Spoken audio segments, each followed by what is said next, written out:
देखिए हम बात कर रहे थे कोऑर्डिनेट ज्योमेट्री की, निर्देशांक ज्यामिति एक्सरसाइज 7.1 और इसमें हमने डिस्टेंस फॉर्मूला और मिड पॉइंट की बात कर ली थी। अब आगे चलते हैं कि इसमें जैसे मैंने बताया था कि अगर कोई स्क्वायर है तो उसकी चारों साइड्स इक्वल होनी चाहिए और साथ के साथ डायगोनल्स भी इक्वल होने चाहिए, और अगर कोई रोम्बस है तो उसकी चारों साइड इक्वल होनी चाहिए, डायगोनल्स इक्वल नहीं होने चाहिए।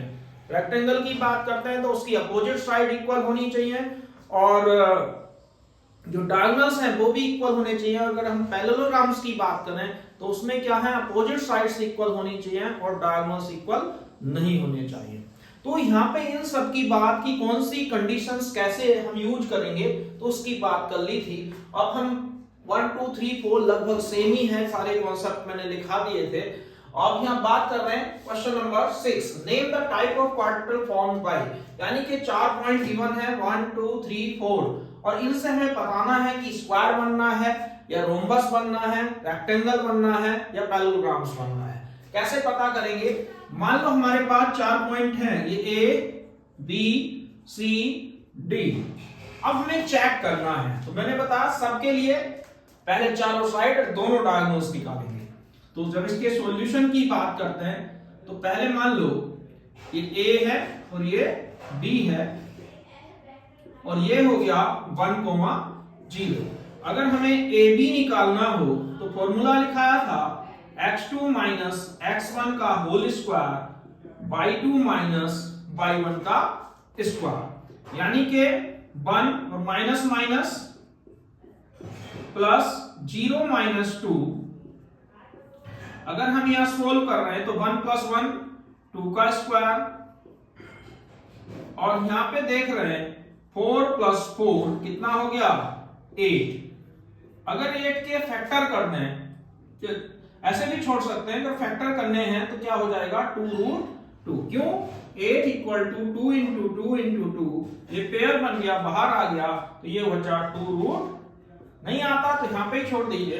इसके बाद हमें क्या निकालना है, BC, यानी कि ये B और ये C। B के कोऑर्डिनेट 1, 0 और C के कोऑर्डिनेट -1, 2। तो जब हम BC निकाल रहे हैं तो यहां क्या आएगा x2 माइनस x1 का whole square y2 minus y1 का होल स्क्वायर, यानी कि ये x1 y1 ये x2 y2, यानी कि यहां पे आ जाएगा -1 का होल स्क्वायर 2 0 का होल स्क्वायर, -1 -2 का स्क्वायर प्लस 2 का स्क्वायर, माइनस स्क्वायर चाहे प्लस का हो या माइनस का हो हमेशा प्लस का ही आएगा।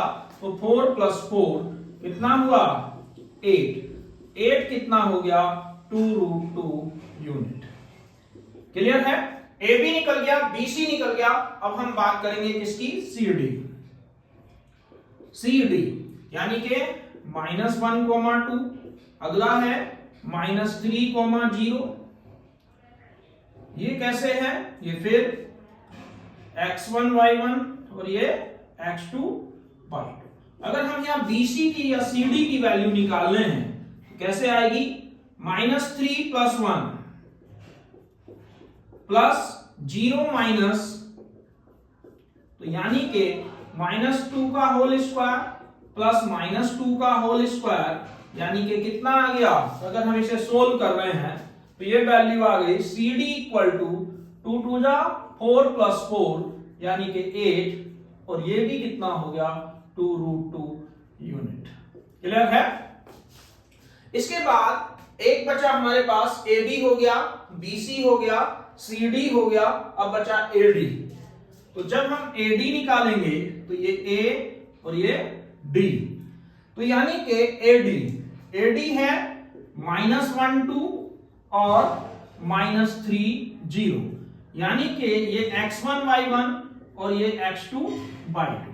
अगर हम AD निकाल रहे हैं तो formula x2 minus x1 -3 plus 1 का होल स्क्वायर और 0 -2 का होल स्क्वायर, यानी कि -3 प्लस 1 कितना हुआ -2 का होल स्क्वायर और ये भी -2 का होल स्क्वायर, यानी कि ये भी 4 और ये भी 4, तो कितना हो गया 8 यानी कि 2√2।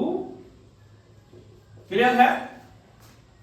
अब यहां 2√2, अभी क्या आया हमारे पास, प्रूफ हो गया कि AB 2√2, BC भी 2√2, CD भी 2√2 और AD भी 2√2। अगर चारों सेम आ गए तो दो कंडीशन पॉसिबल है, या तो ये स्क्वायर हो सकता है या रोम्बस हो सकता है। तो इसमें दोनों में हमें क्या करना है, डिफरेंस क्रिएट करना है कि स्क्वायर है या रोम्बस है। अभी जो आया वो ये आया AB equal to BC equal to CD equal to AD। अब हमें क्या करना है, दो डायगोनल्स निकालने हैं। अब डायगोनल्स कौन कौन से होंगे, देखिए जैसे डायगोनल्स निकालने हैं, मेनली हमारे पास कुछ ऐसे फिगर आ गई, A B C D। ये हमेशा साइक्लिक भी लेने हैं, -1 2 और ये हो गया -3 0। तो जब इसकी बात कर रहे हैं तो एक डायगोनल हुआ AC और एक डायगोनल हुआ BD। तो अब हमें निकालना है AC। A हो गया -1 2 और C हो गया -1 और 2।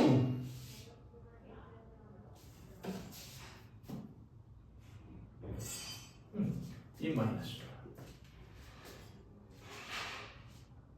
अब जब यहां से देख रहे हैं, अच्छा ये A -2 था, तो यहां पे जब इसे देख रहे हैं तो ये वाली वैल्यू -2 आ गई, यानी कि -1 -2।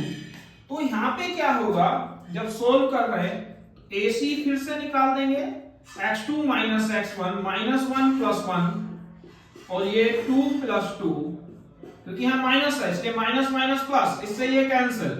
तो 0 का स्क्वायर प्लस 4 का स्क्वायर यानी कि √16, तो कितना हो गया, 4 यूनिट। ठीक है, ऐसे ही हमें क्या निकालना है, BD, यानी कि ये B और ये D। B के कोऑर्डिनेट 1, 0 और D के कोऑर्डिनेट -3, 0। अगर हम यहां पे भी डिस्टेंस फॉर्मूला निकाल रहे हैं तो BD कितना हुआ,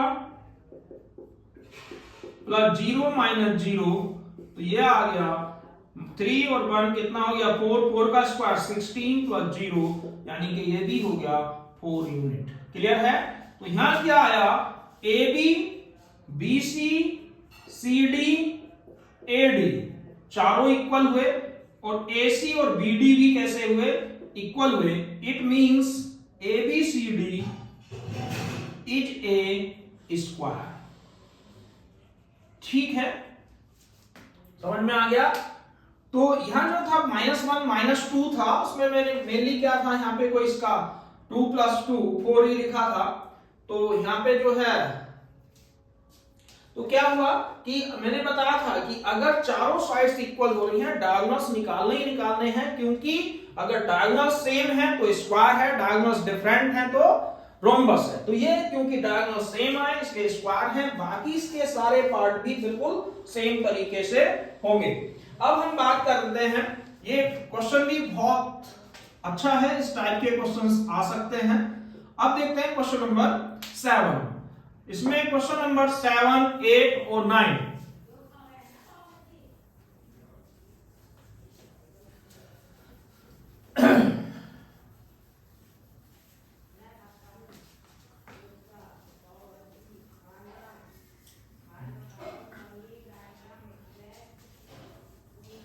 देखिए क्वेश्चन नंबर 7 कहता है,